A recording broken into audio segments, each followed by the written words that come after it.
आधा देवता रण वन भागे आधा डोंगरी पहाड़ी, आधा देवता रण वन भागे आधा डोंगरी पहाड़ी।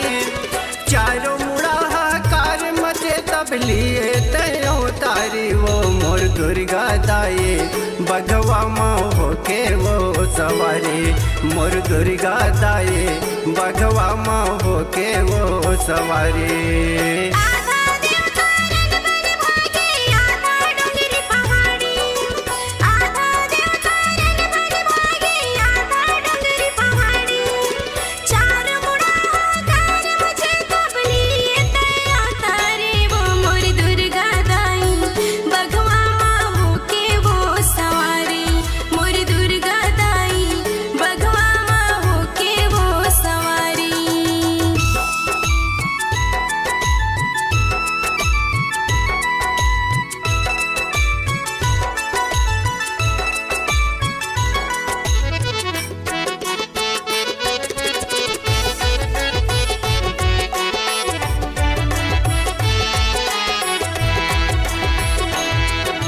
निकले बघवा में बैठी के मैया रूप दिखाई बिकरारी, रूप दिखाई बिकरारी ओ मैया रूप दिखाई बिकरारी, रूप दिखाई बिकरारी ओ मैया रूप दिखाई बिकरारी।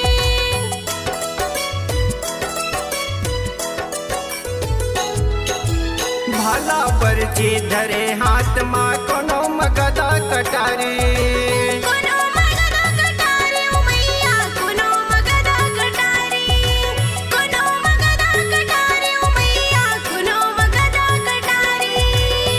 देख के बघवा गुर्रावे पापी मन थर थर कांपे, देख के बघवा गुर्रावे पापी मन थर थर कांपे वो। और दुर्गा दाई बघवा माँ होके वो सवारी, मोर दुर्गा दाई बघवा माँ होके वो सवारी।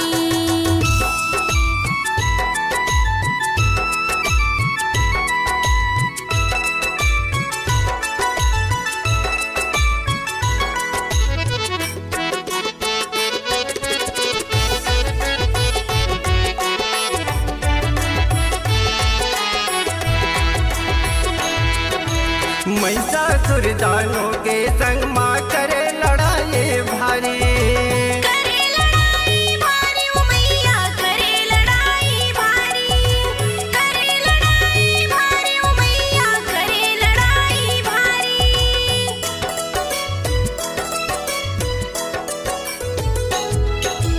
पापी मनला मारी के तय वो धरती के भार उतारे,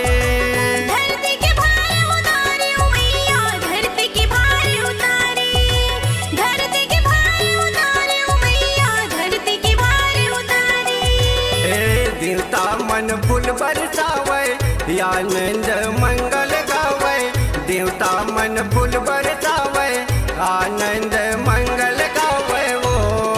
और दुर्गा दाई बघवा माँ होके वो सवारी, मोर दुर्गा दाई बघवा माँ होके वो सवारी। आधा देवता रण वन भागे आधा डोंगरी पहाड़ी, आधा देवता रण वन भागे आधा डोंगरी पहाड़ी।